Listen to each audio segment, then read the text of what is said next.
Y ocurrió hace 20 años, un acontecimiento que se convirtió en un hito de la historia.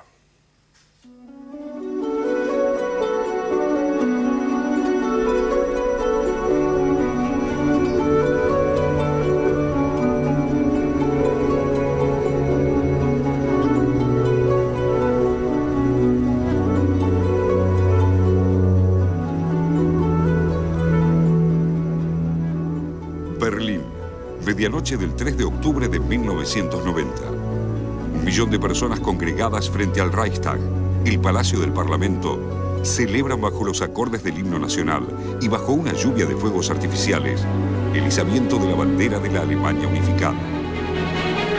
Elecciones arregladas, una oleada de viajes al extranjero y manifestaciones masivas terminaron en pocos meses con el derrumbe de la República Democrática Alemana, un proceso que había comenzado casi un año atrás con la dimisión del jefe de Estado, Erich Honecker, y la posterior caída del muro fronterizo que dividía en dos a la capital alemana, ocurrida el 9 de noviembre de 1989.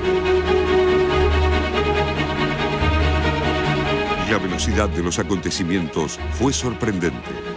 A partir de la caída del muro de Berlín, los reclamos en la por entonces Unión de Repúblicas Socialistas Soviéticas se extendieron como reguero de pólvora. Glasnost, transparencia, y perestroika, transformación, fueron las consignas irradiadas desde la Rusia presidida por Mikhail Gorbachev, con las que los ciudadanos de Europa del Este reclamaban libertad de movimiento y una transformación del sistema político.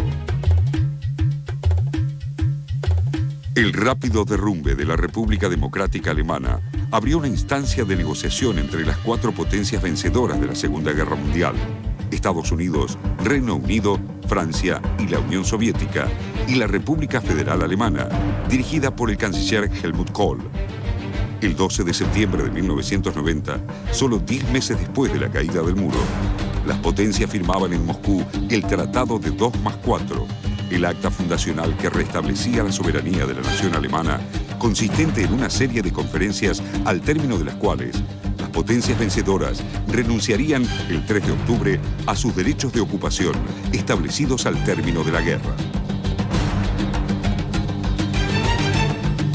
El primer artículo del acuerdo rezaba: la Alemania reunificada comprenderá los territorios de la República Federal de Alemania, la República Democrática Alemana y la totalidad de Berlín.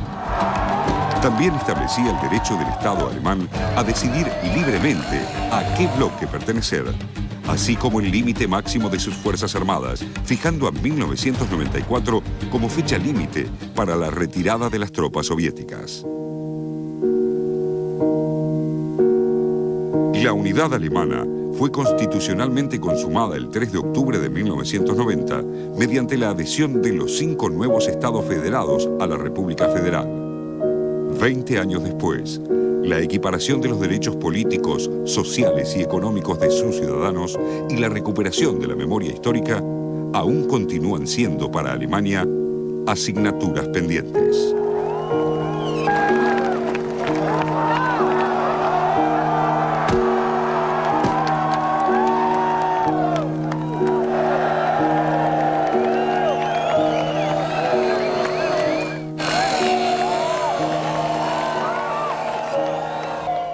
Creo que una de las cosas que a mí personalmente más me asombra cuando voy a Berlín, y fui varias veces, es cómo una ciudad que estaba dividida con dos mundos que no tenían contacto, porque ese muro realmente separaba, hoy prácticamente no se ven los rastros de lo que fue, más allá de que en algunas calles tienen dibujado con una línea roja por donde pasaba el muro.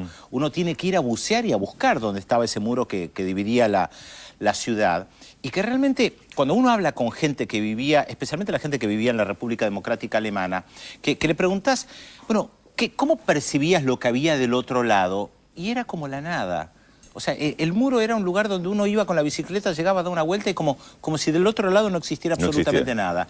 Y hoy Berlín es una capital, otra vez mi sensación es que se ha convertido en la capital de Europa, como lo fue tal vez a principios del siglo XX, con una fuerza, una dinámica en lo cultural, en lo político, industrial, que me parece que es una de las cosas que más impacta. Cómo esa reunificación le da otra vez el lugar a una ciudad que seguramente en Europa fue la más poderosa a principios del siglo XX. Bueno, es el papel que juega también Alemania, ¿no? Que unificada pasó a ser, obviamente, la pieza fuerte dentro de la Unión Europea, cosa que no le pasó, me parece, al resto de Europa del Este. No logró esa integración de Europa en general, sigue habiendo fuertes diferencias económicas. Y no tuvo a esta República Federal Alemana que se la absorbió. Exactamente, y inclusive hay diferencias en cuanto a estabilidad política en esta Europa del Este, que no termina de conformarse aún hoy con las distintas divisiones que se han dado, ¿no? Me parece que este proceso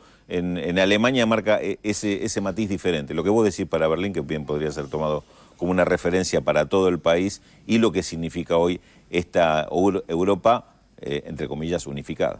Sí, igual acá en realidad más que reunificación, de lo que habría que hablar es de un país que absorbe a otro, porque devoraron literalmente lo que era la República Democrática Alemana, llevaron todo lo que era el capitalismo de la República Federal Alemana, que es el que sale victorioso, lo llevan a la otra Alemania que desaparece, y llevan toda la industria y además demuelen pilares de una sociedad que estaba muy desarrollada, porque la República Democrática Alemana, por más que estuviera muy atrasada comparativamente con la República Federal Alemana, era uno de los países más industrializados del planeta. O sea, no era ni siquiera un país subdesarrollado, y con muchas ventajas sociales que quedaron eliminadas, que ahí es lo que juegan a veces con las palabras en alemán, de esta nostalgia del oeste, especialmente lo que tenía que ver con la maternidad, las escuelas maternales que había muy desarrolladas, una cobertura social muy fuerte. Claro, justamente, pero me parece que ese es el proceso que no se ve en el conjunto de Europa,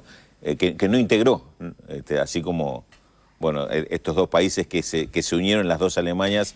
El ganador, digamos, absorbió al otro. En el caso de Europa en general, pareciera que ese proceso no se dio de la misma forma. Bueno, había un know-how, como se dice, un saber. No lo integró, no lo incorporó, digamos, no lo incluyó, digamos, en el sentido. Sí, es como que lo siguen viendo todavía como parte de lo que era el bloque soviético, o un lugar para invertir y hacer dinero con una mano de obra calificada y más barata que en la Europa occidental. O quizá, Pedro, peor que verlo como el bloque soviético, es algo que quedó en el medio, algo medio indefinido, ¿no? Porque del otro lado tampoco lo toman, claro, la Rusia actual tampoco lo toma como propio, ¿no? Salvo algunos países que los busca todavía como su área de influencia casi natural. Sí, es un área indudablemente muy heterogénea, ¿no? Sí.